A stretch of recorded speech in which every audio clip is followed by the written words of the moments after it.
there talking about music and vitamins and holding hands and acupuncture. Yeah, I mean, it's worse than that actually, because although he went to Harvard undergraduate, he actually went to the University of Pennsylvania School of Medicine, which is where I teach. So blame us. But he's a brilliant man. He rose through the ranks at Columbia to become a professor in cardiovascular surgery. He now has a show that reaches 4 million people a day. I think he wants to do good. I think he wants to, and he gives a lot of good advice out there. The problem is he mixes that in with some awful advice that can do harm. And especially in the realm of alternative medicine, he can make suggestions that are for which there's not a shred of scientific support, and that's potentially dangerous. I think also the thing that bugs me a little bit is this kind of guru phenomenon, which is that we look to him as some sort of a soothsayer. I think Andrew Weil and Deepak Chopra get that same sort of awe, and it should never be about the man. It really shouldn't. It should always be about the data. Are there data to support this contention? So if Dr. Oz says, for example, take concentrated garlic to lower bad cholesterol, there should be data to support that. In fact, there's data that show that's not true. So when people like Dr. Oz make those kinds of statements, I think you have to, it should always come down to the data. But, we love that guru phenomenon. There was an article actually by Michael Spector in the New Yorker where, Spector talked about him coming into the studio, and people just wanted to touch the hem of his coat. I mean, he's just, he's a superstar, and therein danger lies.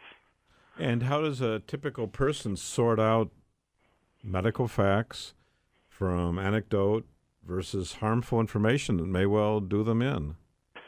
Well, they don't is the actual answer to that question. That's the painful answer to that question. I mean, I think the best, I'll give you the best case scenario and the more obvious scenario. The best case scenario is that you're able to find someone who has expertise or experience in the field you're interested in who will help you work through this dense thicket of medical information. Remember, in this world, if you look at all countries in this world and medical and scientific journals, there's about 4,000 articles published a day.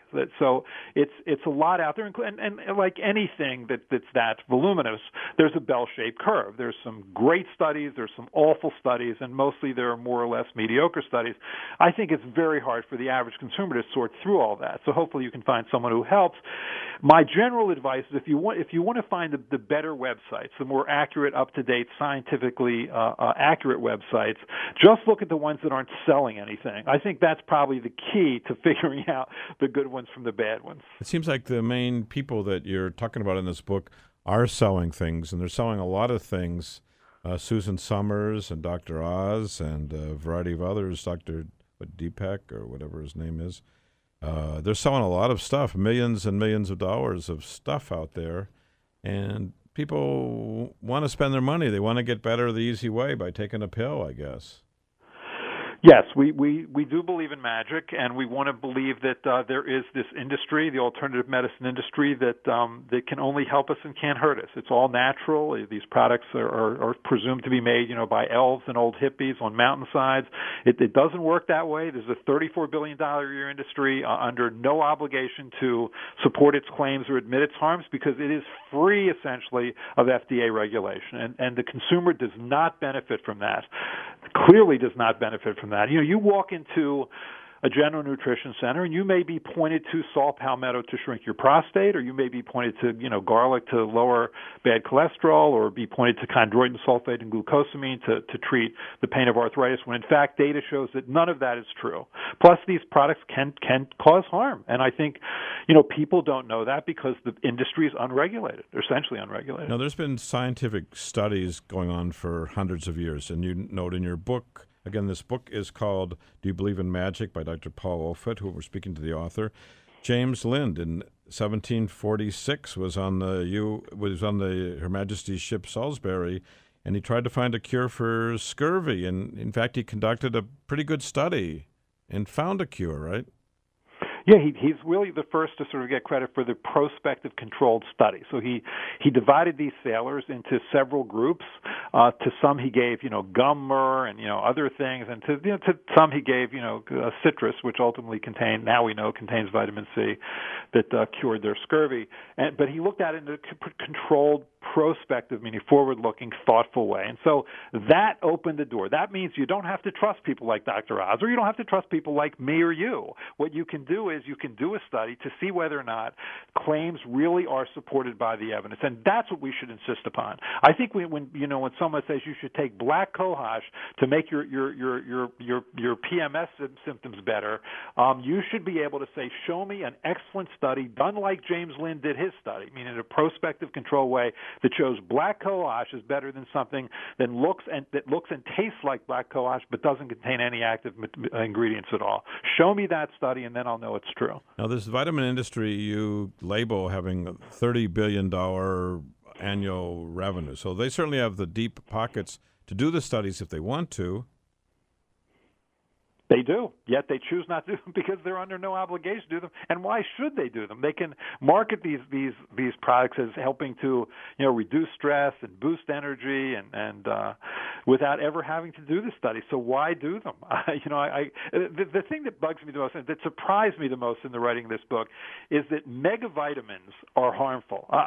Which is just by megavitamins I mean those supplements that contain much more than the recommended daily allowance. I mean, the example that I'll use is vitamin E. You can walk into a GNC center and buy a preparation of vitamin E. If you look on the back, it says 3,333% of the recommended daily allowance. That's 33 times the recommended daily allowance.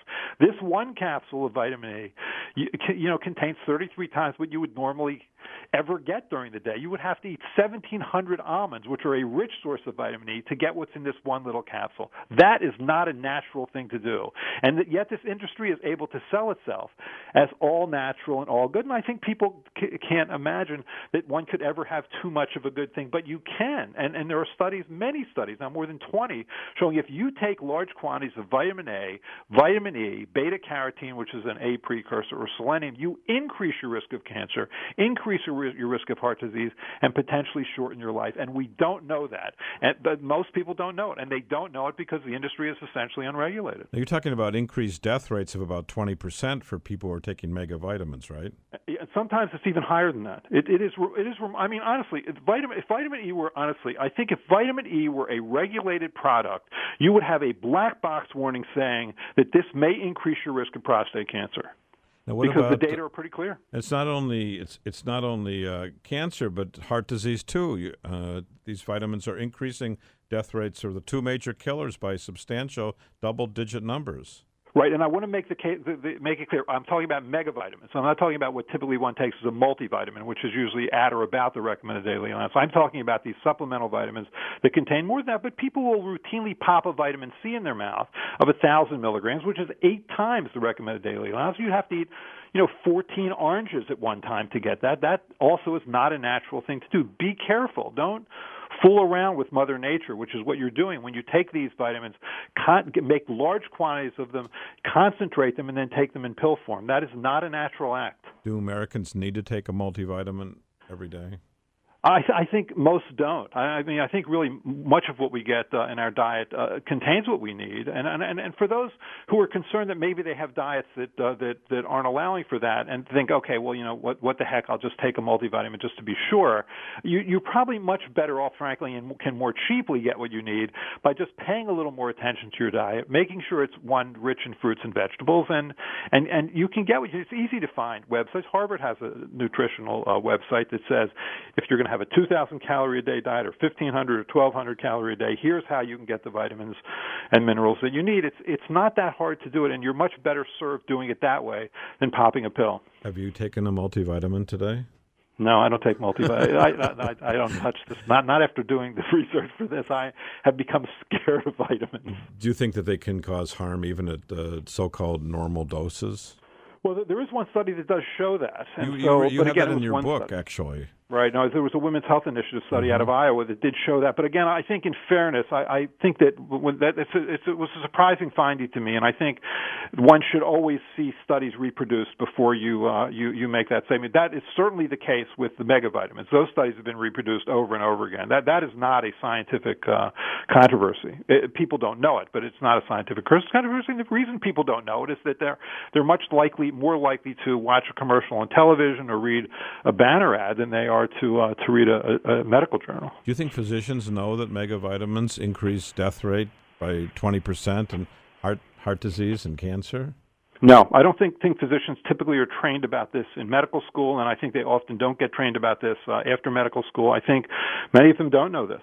Sadly. We're bombarded with questions every day. As a radiation oncologist, people ask me every day, what should I do with my megavitamins? What should I do with antioxidants in radiation? They say, I know radiation does this on your system. What should I do? Should I take more antioxidants, less antioxidants?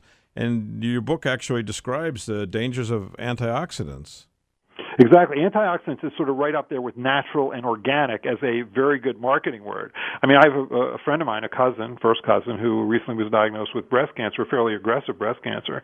And she said, my friends are advising I take all these things, including antioxidants. What do you recommend? That's the one thing you should never take. I mean, you need, in order to kill new cancer cells, you need your body to the immune cells of your body to use oxidation to kill those cells. I mean, oxidation has its downside, but in this case, you need oxidation to kill new cancer cells. You need oxidation to kill invading, microbes, pathogens like bacteria, and et cetera. So oxidation does serve a role. You can actually switch the balance too much in favor of antioxidation that you can do harm. That's the one thing I think that probably would be most dangerous for an oncology patient would be taking large quantities of antioxidants. But I would believe that oncologists do not know this data. Honestly, until I read your book, I did not know anything about it. My son was doing a rotation in oncology out in California. I gave it to his chief. He never heard about this data at all. I don't think most of us have heard this data. It's in the New England Journal of Medicine. It's in the Journal of the American Medical Association, Archives of Internal Medicine. Yeah, I know, but it's not something that's reinforced. Maybe it's in there, but it's until your book came out, I didn't see it written in an intelligent way, reinforcing study after study, telling us that megavitamins and antioxidants were harmful to our health. I didn't see it either. I mean, not until I really researched it, and then I had been taking just a multivitamin, Centrum, which I don't take anymore. I'm out now that I've done the reading. And I mean, some of these studies you attribute to Linus Pauling, getting behind the vitamin C craze, and several other leading people putting their name on the line when really they seem to have very little knowledge about the field.